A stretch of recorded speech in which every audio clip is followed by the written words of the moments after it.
World War America podcast. This is Anderson Thomas. So yesterday, after I did the interview with Andrew Kerr and Alana Goodman over at the Free Beacon on the latest concerning Senator Warnock and Ebenezer Baptist Church's ownership of Columbia Tower, and the housing situation there with the evictions and the issues going on in the building, et cetera, the public funding, all that. Someone recommended to me to talk more about the race overall. I try to stay away from politics, speaking about it publicly, because I don't really, I don't want the public knowing what I think. I don't want anyone knowing what I think who I don't know personally. So I'm private like that. With that said, I think I'll listen to this person and I will relent and I will give my analysis of this race, right? So this is my opinion, but it's based on the research I've done, the work I've done with reporters, with journalists, those two on the ground from the Free Beacon who have been, they have been telling me a few things here or there about what's going on behind the scenes there in Georgia. So it's this is my take on the race, but it's definitely it's something that's going to be a little bit different because I have done some research and I have looked at it on all sides. So it's an informed opinion. So here's my Walker and Warnock analysis. First of all, I love scrutinizing elected officials and candidates. I love it. I love it because I need to know who's making the decisions that impact my life. I need to know everything about these people. Everything. And I need to know it because knowing everything about a legislator allows me to understand the true dynamics of Washington, D.C. on any issue, on any piece of legislation. And why do I need to know the true dynamics of Washington, D.C. on any piece of legislation? Well, that's called knowing reality. And when I know reality on any piece of legislation, I know how that legislation is going to affect my life. It's really that simple. So some people go by, some analysis on a website or some reporter or wherever they get their information from to let them know what to expect, how their lives will be affected by Washington, D.C. and legislation. The thing is most of these places you can go, they're not really giving you a good analysis for you specifically as an individual. Why? Because they don't know you. The information they're giving out is general information. And a lot of it is only useful to corporate entities, people or some individuals who are mega wealthy. It's not even useful information for an average person. Right? So here are the thoughts I have on the dynamics of this Warnock-Walker race. And first I want to make it clear, I'll never be an intellectual coward by not honestly analyzing a candidate in a race thoroughly. I'm going to accept the good and the bad. In this case, I'm not going to hide from freely and honestly assessing and sizing up both men and their strategies for victory. I'm 20-20 on this. And I always will be. I'm 20-20 on this one. Now, it hurts me to see that so many of us, though, are scared to step out on our own and allow our minds to honestly examine a candidate who we consider to be on our side politically. We're free people. We're allowed to think whatever the hell we want. So why do so many of us fold to political and social pressure to turn a blind eye to the flaws in a candidate they support? Let's not be cowards. Let's think like free people think. Now, in the Warnock-Walker situation, this race has become a race about who's the manliest man. Okay? It's the manliest man race right now. Walker is loving it. His strategy, Herschel Walker's strategy, is twofold. Attack Warnock as a weak-kneed loser, while offering voters an empty vessel the GOP can use for whatever they want. So let me break that down. Herschel Walker is basically saying two things to his base and potential supporters. Number one, he's not scared of anybody. He truly believes he's a bigger man than Warnock. And by the way, don't worry about him going outside the lines of the far right, the conservatives, because he's simply a vessel for them to use however they see fit. He's already admitted he really isn't that good at this stuff. He doesn't really know what he's doing, right? I mean, he's admitted this. And so he's the candidate. He's the empty vessel candidate, okay? What he's saying is, hey, to the voters of Georgia, don't worry about me making an individual decision and going outside the lines and deciding I want to do what I want to do. I'm never going to do that. I'm going to do whatever the GOP here in Georgia tell me to do. And the way you know that's true is because, like I've said to you guys, I don't know what I'm doing. I don't know any of this stuff. I'm just here to be a man's man. I'm here to hold the line, and I'm going to be this empty vessel that the good GOP can do whatever they want with. That's his message. And if you think about it, it's pretty effective. Okay? It's pretty effective. Now, the Warnock campaign is a traditional Senate campaign with the traditional speeches and appearances with constituents.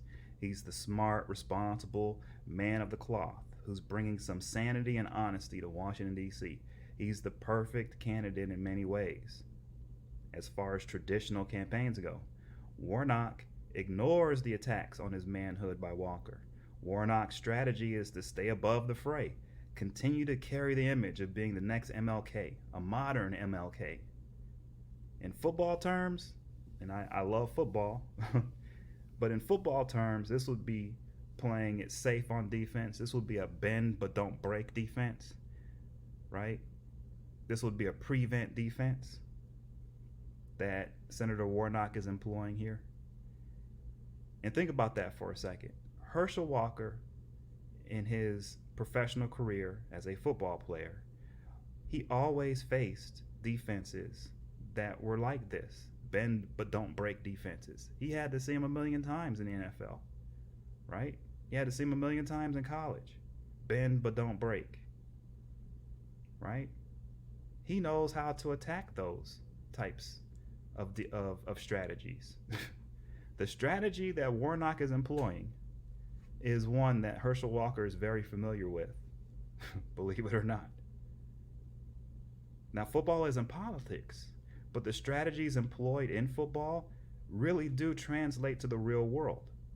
And you can see Walker is doing everything an NFL offensive coordinator would do against a bend but don't break defense.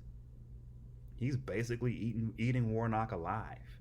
Bend but don't break defenses always have trouble against unconventional offenses or unconventional offensive strategies. Walker is running an unconventional campaign.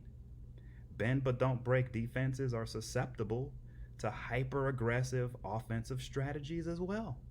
Walker employs some hyper-aggressive strategies in this race. Oh, this is, for him, this is a natural fit for him, right? If you think about it in many ways, he's just basically translating what he did in football to politics, literally. Because if you think about it as a running back in the NFL and in college football, what was he doing? He wasn't the guy in charge of the offense. He wasn't the quarterback. He's the running back, right? And the running back was the workhorse. What's he doing? He's a workhorse. and he's applying strategies that he applied as a professional and as a football player that, I mean, you can see it clearly. It's translated for him. And Senator Warnock is continuing to play the bend but don't break defense, and I'm telling you, Herschel Walker's eating it alive. He's eating it alive.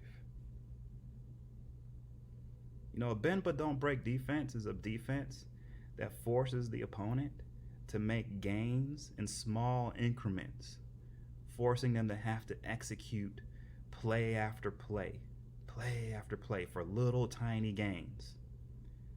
What happens is when someone's forced, so Warnock's strategy is to force Herschel Walker, if he wants to make gains in this race, because Warnock has a big lead supposedly in the polls, he's going to force Walker to have to make gains to come, little by little, 1% here, two. After a month, he gains 2%, 3%, little by little. It's not the point of the strategy isn't to win the game, it's to prevent the other guy from winning the game, right? But as you can see, Herschel Walker, he's faced this before. And so he's like, no, I'm not going to go for that. I'm not going to take the little tiny gains. I'm going to grab some big chunks here. And I'm going to do it in unconventional ways, because bend but don't break defenses kind of, they rely on having a pretty good idea of what the other team is going to do before they do it. Well, can anybody tell me what Herschel Walker is going to do next? It's impossible to know. Nobody knows what he's going to do next. He doesn't even know what he's going to do next. Seriously. Think about that. So how can you employ a strategy that the base of it is saying that I pretty much know what my opponent's going to do, and so I'm going to put things up and in place to make it really hard on them to make progress and to beat me in the end. And this big lead I have, I'll just eke it out and beat them in the end with this big lead. How can you employ that strategy when the opponent is saying they don't care about any of this? Like, the opponent doesn't even know what they're going to do next. So how does the Warnock campaign know what this guy's going to do? They don't. So they can't prepare for it, but yet they're playing a bend but don't break defense strategy. They're not going out there trying to win. They're trying not to lose. And I'm telling you, Herschel Walker has seen this before. I'm sorry, he's seen it before. So this is a natural thing for him. And he's playing in the running back role. He's not the quarterback. He's not telling voters, hey, I'm going to go out there and I'm going to be the quarterback for Georgia. I'm going to be making plays for you up in Washington, D.C. That's not what he's saying. What he's saying is, hey, man, I'm a running back. Y'all know I'm a running back. I'm not the one who's going to create the strategies. I'm not the one who's going to be the leader of the team. I'm going to take orders. I'm going to be the workhorse, and I'm going to do whatever they tell me to do, and we're going to win. That's his campaign. And in a year where the Democrats are having some problems and the Republicans are picking up steam in an off-year election, that's actually a genius strategy.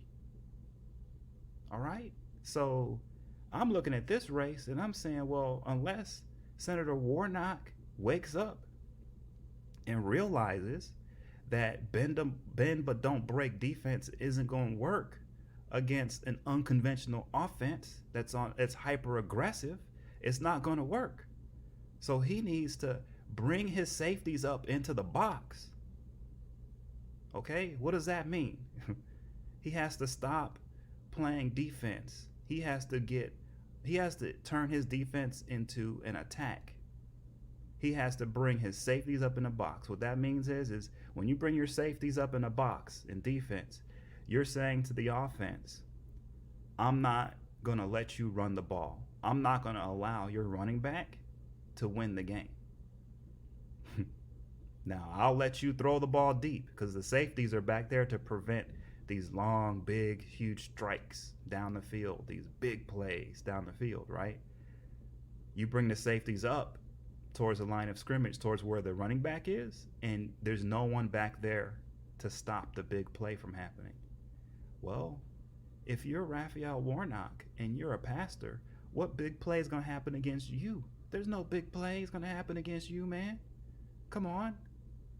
So he needs to bring his safeties up into the box, and they need to force Herschel Walker to stay in the backfield and block for the quarter. Basically, if Herschel's team's going to win, he's going to have to stay in the backfield blocking for them to have a chance.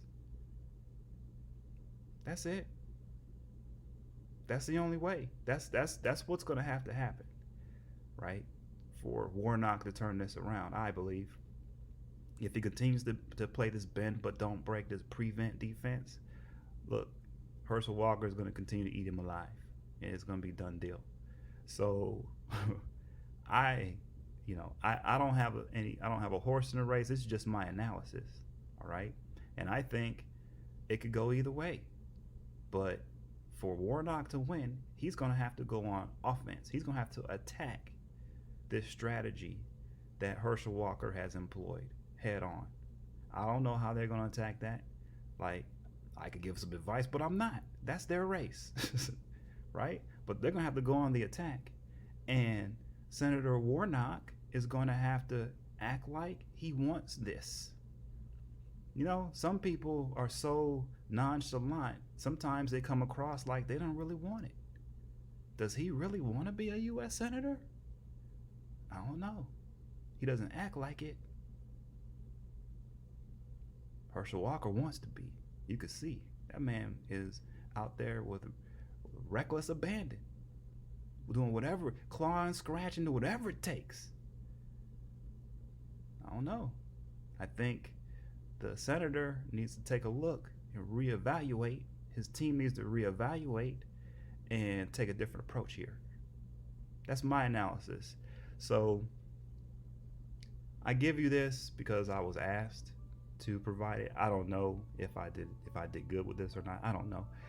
Those are my thoughts on the race. I don't know how this is going to turn out, but I will say if Warnock starts to go on the attack, he'll win.